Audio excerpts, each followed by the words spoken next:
오늘 역대상 16장 말씀 나누도록 하겠습니다. 어제 말씀은 여호와 궤 앞에서 다윗이 춤을 추며 기뻐하며 예배드리는 그러한 장면이었습니다. 오늘도 이어서 언약궤 앞에서 기뻐하고 그 언약궤가 장막으로 들어오고 있습니다.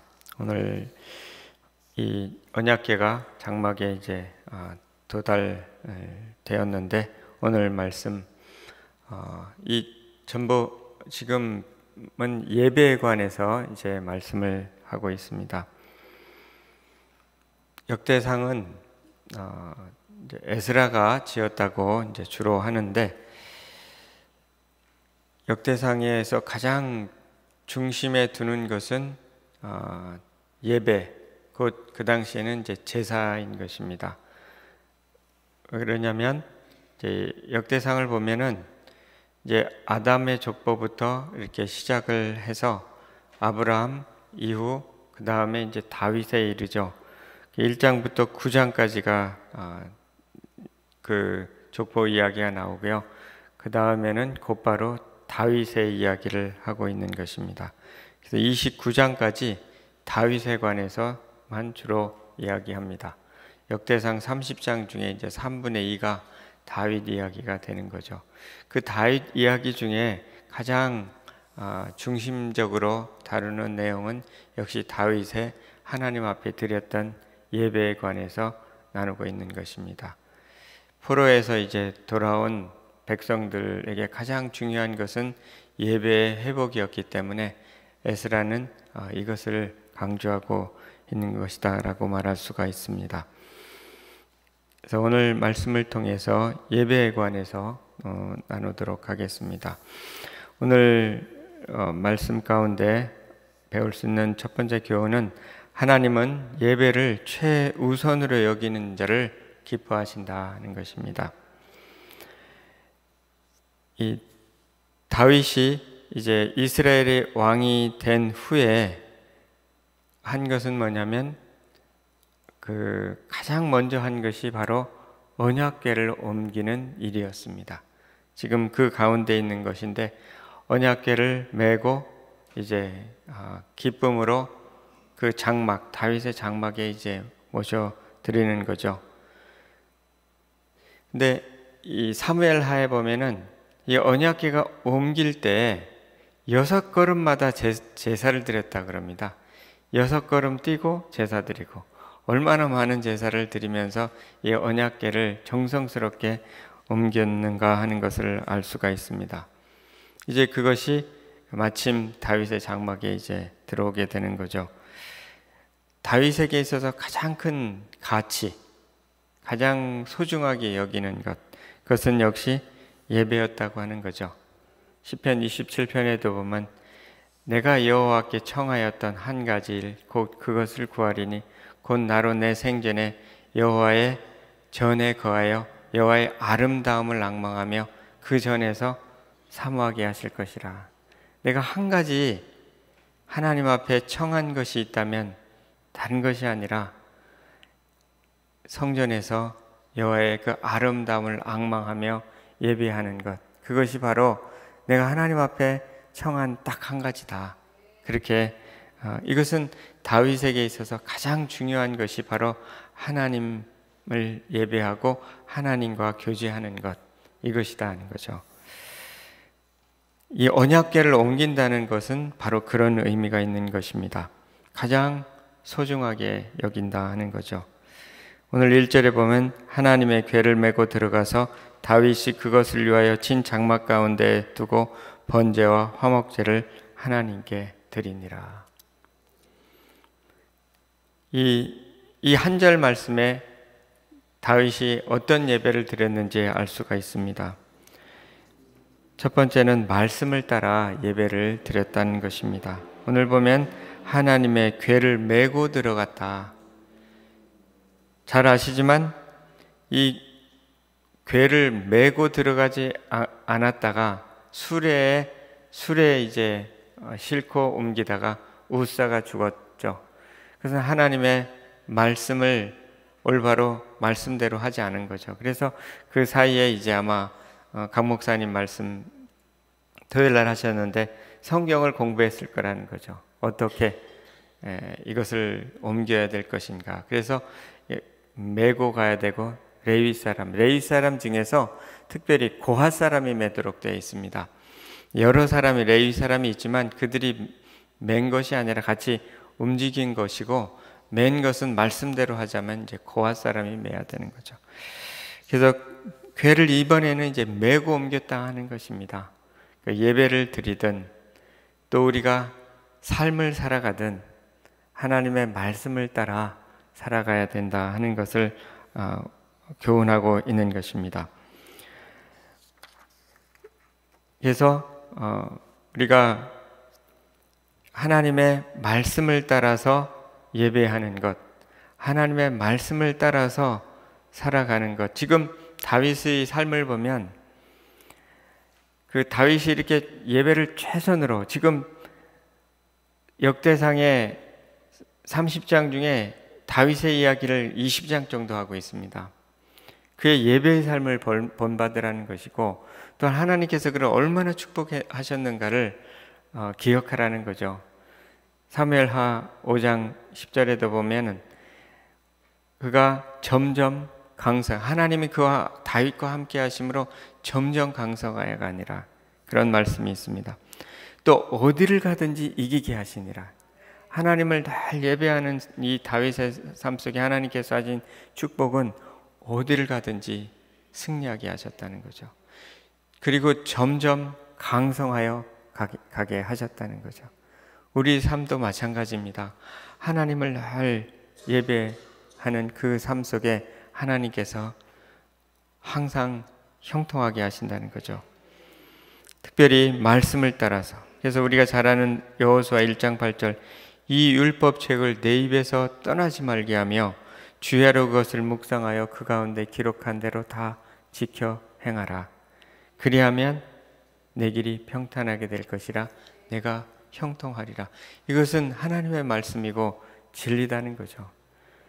매지 않고 옮겼다가 실패했거든요. 이제 다시 돌이켜서 올바로 매고 레위 사람을 통해서 일을 했을 때 이제 언약궤가 성공적으로 옮겨질 수가 있었습니다. 항상 하나님의 말씀을 따라서 예배하고 살아가야 된다는 거죠. 두 번째는 예배하는 것을 삶의 중심으로 여겼다 하는 것을 알 수가 있습니다. 1절에서 다윗이 그것을 위하여 친 장막 가운데 두고, 다윗의 장막 가운데에 이제 언약궤를 놓았다 하는 것이죠. 이제 성막에는 이제 지성소에 이 언약궤를 놓도록 되었습니다. 근데 다윗의 장막에는 이제 그 가운데에 놓았던 것을 알 수가 있습니다. 장막의 가장 중심에 언약궤. 언약궤는 하나님의 임재의 상징인 것입니다. 언약궤 안에 만나가 있고 또 아론의 지팡이가 있고 십계명 돌판이 거기에 있었습니다. 그래서 그리고 그 언약궤 위에는 시온좌가 있었고요, 보좌가 있었고요. 그래서 이것이 하나님의 임재의 상징인 것입니다. 그래서 장막의 가장 중심에, 그것은 뭐냐면 우리에게는 바로 이 언약궤, 하나님이 우리의 마음의 보좌의 가장 중심에 있어야 된다는 것을 가르쳐 주고 있는 것입니다. 또 예배가 가장 중심에 있어야 된다는 것을 말씀하고 있는 것입니다. 이와 같이 다윗에게 있어서 배울 수 있는 것은 뭐냐면 예배를 가장 소중히 여긴다는 거죠. 즉 그것은 뭐냐면 하나님을 소중히 여긴다는 것을 알 수가 있습니다. 하나님은 반드시 자신을 소중히 여기고 자신을 존중하는 자를 존중히 여겨주시고 자신을 멸시하는 자를 멸시한다고 말씀하셨습니다. 사무엘상 2장 30절 하반절에 보면 나를 존중히 여기는 자를 내가 존중히 여기고 나를 멸시하는 자를 내가 멸시하리라. 하나님을 존중히 여기는 사람, 그 사람을 하나님은 기억하시고 존중히 여기신다는 것을 믿으시기 바랍니다. 결국은 인생의 승리는 하나님이 존중히 여기는 것에 달려 있다는 것이죠.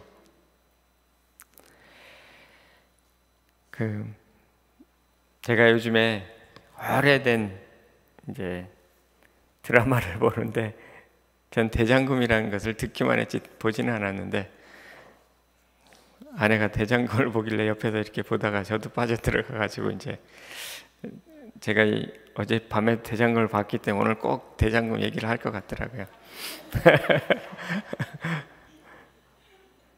보니까 참 복음적이다는 생각을 많이 하게 되는데, 하나님께서 하신 일은 아니고, 하여튼 보면은 항상 선과 악과의 그 싸움에 있어서 결국은 선이 이기는 것을 이렇게 보여주더라고요.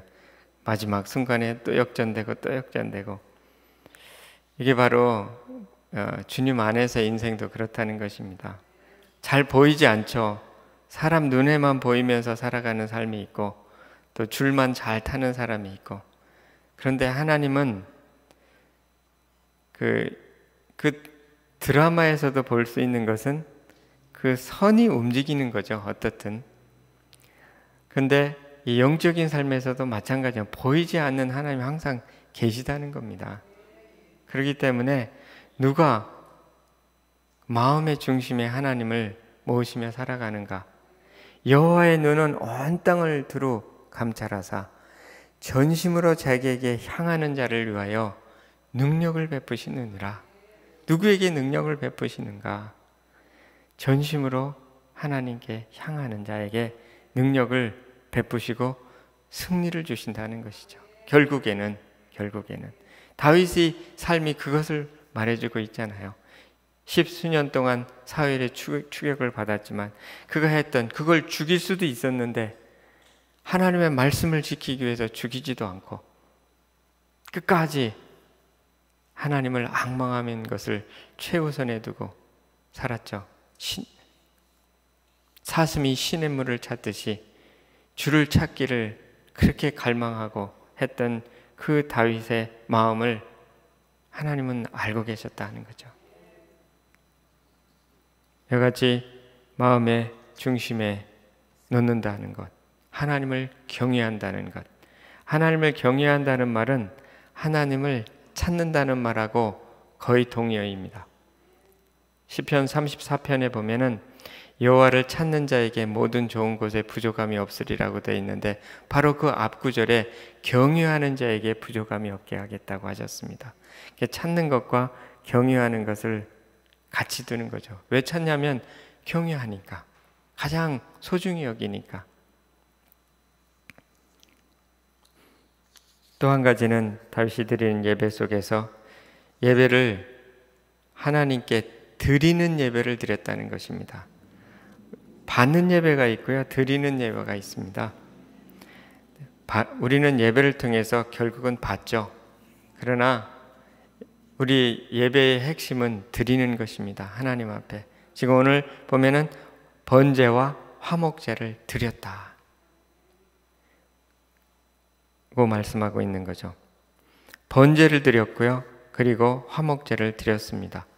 번제와 화목제는 5대 제사 중에 2가지죠. 번제, 화목제, 속건제, 속죄제, 그리고 소제가 있죠. 그 중에 번제는 뭐냐면 하나님 앞에 태워드리는, 특별히 온전히 태워드리는 제사입니다. 희생제물 전체를 온전히 태워드리는 온전한 헌신을 의미하는 거죠. 이것은 오늘날로 얘기하자면 예수 그리스도께서 십자가에서 온전히 자신을 드린 것, 순종함으로 드린 것, 순종을 의미하는 것입니다. 번제를 드린다는 것은 순종으로 나타나는 거죠. 예수 그리스도께서 하나님 앞에 온전히 하나님의 뜻에 순종하셨던 것. 우리로 말하자면 예수 그리스도의 그 공로를 힘입어서 우리 자신을 드리는 것, 이것이 바로 번제를 드리는 것입니다. 로마서 12장 1절에 그러므로 형제들아 내가 하나님의 모든 자비하심으로 너희를 권하노니 너희 몸을 하나님이 기뻐하시는 거룩한 산 제사로 드리라. 거룩한 산 제사로 몸을 드려라. 이것이 바로 번제를 드리는 것이죠. 예배는 결국 순종으로 이어질 때 진정한 예배가 되는 거고, 순종이 바로 살아있는 제사를 드리는 것이라는 거죠. 영적 예배라고 그랬습니다. 다윗이 하나님 앞에 온전한 순종을 다짐함으로 드렸던 번제입니다. 우리도 마찬가지입니다. 주님 앞에 진정한 예배는 삶에 나타나야 된다는 거죠. 순종으로 드려질 때 그것이 진정한 예배가 된다. 드릴 때 몸을 드려라 그랬습니다. 화목제는 하나님과의 그 친밀한 교제를 의미합니다. 화목제의 원래 의미는 구원의 은혜에 대한 감사, 그래서 감사제라는 말이 있습니다. 자원제사라는 말이 있고요, 서원제사라는 말이 있습니다. 구원해 주신 것에 대해서 감사하는 거죠. 구원해 주신 것. 그것이 화목제의 의미입니다. 아마 출애굽했던 사람들이 이제 민수기에 처음 화목제가 나오는데, 출애굽에 대한 건져 주신 것에 대한 감사의 의미로 드리는 거겠죠. 늘 은혜에 감사하는 것, 구원의 특별히 구원의 은혜에 감사하고요, 하나님께서 베풀어 주신 은혜에 감사로 보답하는 것, 이것이 바로 화목제입니다. 그 감사하면서 더 하나님과의 친밀한 교제를 나누는 것이 바로 감사제를 의미합니다. 우리도 예수 그리스도께서 화목 제물이 되셨죠. 그래서 하나님과 우리를 화목시켜 주셨습니다. 우리가 할 것은 그것에 감사하고 그 화목됨을 누려가는 것이 우리가 할 일입니다. 로마서 5장 1절에 그러므로 우리가 믿음으로 의롭다 하심을 받았으니 우리 주 예수 그리스도로 말미암아 하나님과 화평을 누리자. 하나님과 화평을 누리는 것입니다. 이것이 우리가 드리는 화목제가 되는 것입니다.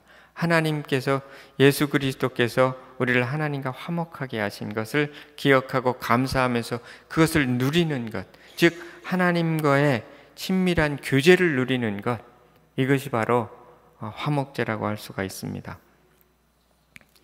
그래서 이제 말씀을 따라 예배를 했고요, 그리고 또한 그 중심에, 예배를 가장 중심에 두었고요, 그리고 드리는 예배를 드렸다는 거죠. 이것이 바로 다윗이 하나님 앞에 예배한 예배의 태도입니다. 이 태도 위에 하나님께서 그를 어디를 가든지 이기게 하셨고요, 그리고 강성하여 가도록 하셨고, 신약에서는 그를 일컬어 내 마음에 합한 자라, 내 마음에 합한 자라, 내 뜻을 다 이루게 하리라고 약속하여 주셨던 것입니다. 이와 같이 마음에 합한 자가 되시기를 소원합니다. 오늘 말씀을 통해서 볼 수 있는 첫 번째는 예배를 최우선에 드리는 사람을 정말 기뻐하신다는 거고요. 두 번째는 예배는 사람들을 축복하는 사람으로 나타난다는 거죠. 하나님께 드려진 예배인데 그것이 결국은 사람들과의 관계로 나타난다는 거죠. 그 예배를 잘 드렸는가? 그것은 하나님을 정말 사랑한다 하는 것은 사람들을 사랑하는 것으로 나타난다고 요한 1서에 나오고 있습니다. 사람들을 사랑하는 것을 보면서 하나님을 아는구나. 하나님을 안다고 하는 증거가 뭐냐면 사람을 사랑한다는 거죠. 오늘 말씀에도 마찬가지죠. 예배를 올바로 온전히 드린 것의 표지는 뭐냐면 사람들을 축복하는 것입니다.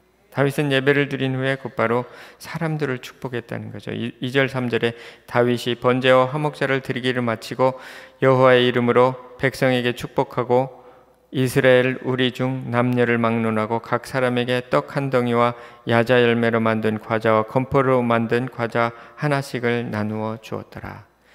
예배를 하나님 앞에 드렸는데 그것이 사람을 축복하는 것으로 또 나타난다는 것이죠. 사도행전에도 보면은 굉장히 그들이 성령 충만했을 때를 그들이 한 삶을 보면 똑같습니다. 사도행전 2장 46, 47절에 보면 날마다 마음을 같이하여 성전에 모이기를 힘쓰고 집에서 떡을 떼며 기쁨과 순전한 마음으로 음식을 먹고 하나님을 찬미하며 온 백성에게 칭송을 받으니 주께서 구원받는 사람을 날마다 더하게 하시니라. 성전에 날마다 모여서 예배했습니다. 그리고 또 집에 모여서 떡을 떼는 거죠. 그리고 기쁨으로 온전한 마음으로 음식을 먹고 이거 셀 목장에서 또 예배하고 또 음식을 나눴죠. 지금 오늘도 음식을 나누잖아요. 나누는 삶. 그리고 백성에게 친송을 받았습니다. 그래서 뭐냐면 백성들에게도 그들을 축복했던 거죠. 그러니까 하나님 앞에 예배의 삶이 사람을 축복하고 사람들과 나누는 삶으로 결국은 나타나게 된다. 그렇지 않으면 그것은 온전한 예배가 되지 않는다는 거죠. 사람들 삶 속에 또 의가 나타나는 거고요. 또 사랑으로 나타나는 거고요. 이와 같이 예배가 사람들을 축복하는 삶으로 이제 나타난다는 것을 알 수가 있습니다. 또 한 가지는 오늘 세 번째 예배에 관해서 알 수 있는 교훈은요. 이 감사와 찬양이 예배의 핵심이다 하는 것을 알 수가 있습니다. 마지막 4절에 보면 또 레위 사람을 세워 여호와의 궤 앞에서 섬기며 이스라엘 하나님 여호와를 칭송하고 감사하며 찬양하게 하였으나. 오늘 그 생명의 삶 뒤에 보면 칭송하다는 원어가 기억하다라고 하는 말이라고 되어 있습니다. 그들이 이제 궤 앞에서 이스라엘 여호와를 칭송했다. 첫 번째는 칭송했다는 말은 이 원어의 의미는 기억했다. 실제는 그 영어 성경에 킹 제임스라고 하는 영어 성경에 레코드라고 되어 있습니다. 즉 기억하고 또 다른 의미는 적었다는 거죠. 기록했다는 겁니다. 하나님께서 베푸신 은혜를 기억하고 기록했다는 것입니다. 이것이 칭송했다는 의미 중에 하나입니다. 하나님께서 베푸신 은혜를 기억하는 겁니다. 그리고 기록하는 것입니다. 이것은 뭐로 자연스럽게 반응하냐면 감사하게 되는 거죠. 찬양하게 되는 거죠. 하나님께서 이런 은혜를 베푸셨습니다 라고 기록하는 그 자체가 감사와 찬양을 의미하는 거죠. 그래서 뒤에 보면 기록하고서 감사하고 또 찬양했다. 그리고는 이제 뒤에 보면 뭐 악기를 동원해 가지고 찬양할 때 아주 영광스러운 찬양을 하게 되는 거죠. 다윗이 5절 6절에 보면은 우두머리요 그 아삽 다음은 스가랴와 여이엘과 스마라뭇과 여이엘 마따디아와 엘리압 브나냐와 오벳 에돔과 여이엘이라. 비파와 수금을 타고 아삽은 재금을 힘있게 치고 제사장 브나냐와 야하시아엘은 항상 하나님의 궤 앞에서 나팔을 부니라. 이렇게 나팔을 불고 또 재금을 타고 수금을 타고 악기를 동원해서 찬양을 했던 것을 알 수가 있습니다. 먼저는 이 기억하고 감사했다는 거죠. 그러니까 예배의 가장 핵심은 감사와 찬양이라고 하는 것을 알 수가 있습니다.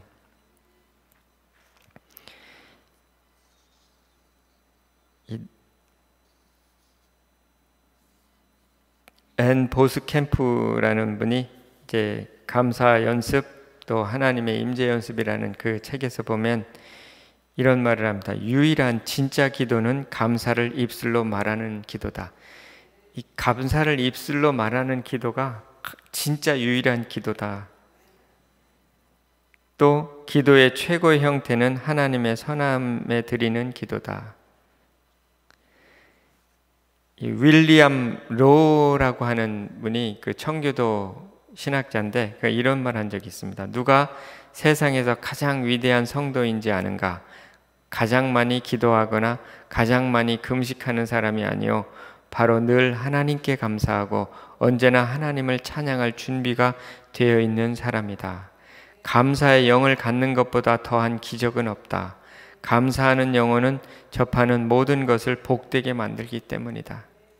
감사하고 찬양할 준비가 되어 있는 것보다 더 위대한 성도는 없다는 것. 이것이 바로 가장 하나님이 기뻐하시는 제사가 되는 거니까요. 시편 50편 23절에 보면 감사로 제사를 하는 자가 나를 영화롭게 한다 했습니다. 이와 같이 감사하고 찬양하는 것이 하나님 앞에 드리는 기도의 최고의 형태요, 또 예배의 최고의 형태가 된다는 것입니다. 느헤미야에 보면은 감사의 말씀을 인도하는 사람이 따로 있었습니다. 이 제사장 중에 감사의 연습을 따로 이렇게 말하는 느헤미야에 나오는데요. 11장 11절에 보면은 감사의 말씀만 인도하는 그런 사람이 있었던 것입니다. 하나님 앞에 늘 감사를 공적으로도 올려드리는 그러한 사람이 있었던 거죠. 우리도 마찬가지입니다. 이 기도할 때 정말 중요한 것이 감사. 우리가 간구도 중요한 겁니다. 그러나 간구를 넘어서 감사와 찬양으로 그것이 중심에 와야 된다는 겁니다. 하나님께서 이루신 것을 기억하고 이루실 것을 기억하고, 또 이렇게 큐티의 가장 중요한 게 뭔가요? 오늘은 그 본문 가운데 어떤 하나님인가? 저는 그랬죠. 하나의 예배를 기뻐하는 것을 가장 기뻐하시는 하나님이라는 거죠. 하나님을 기뻐하는 것이 너희의 힘이다 라고 느헤미야 8장 10절에 나옵니다. 하나님을 기뻐하는 것, 감사와 찬양하고 하나님을 기뻐하는 것이 우리의 힘이라는 것이죠. 예배는 결국 하나님을 기뻐하는 것입니다. 오늘 이 아침에 하나님을 기뻐하는 여러분 되시기를 바랍니다. 하나님께서 힘과 능력을 주실 것입니다. 기도하겠습니다.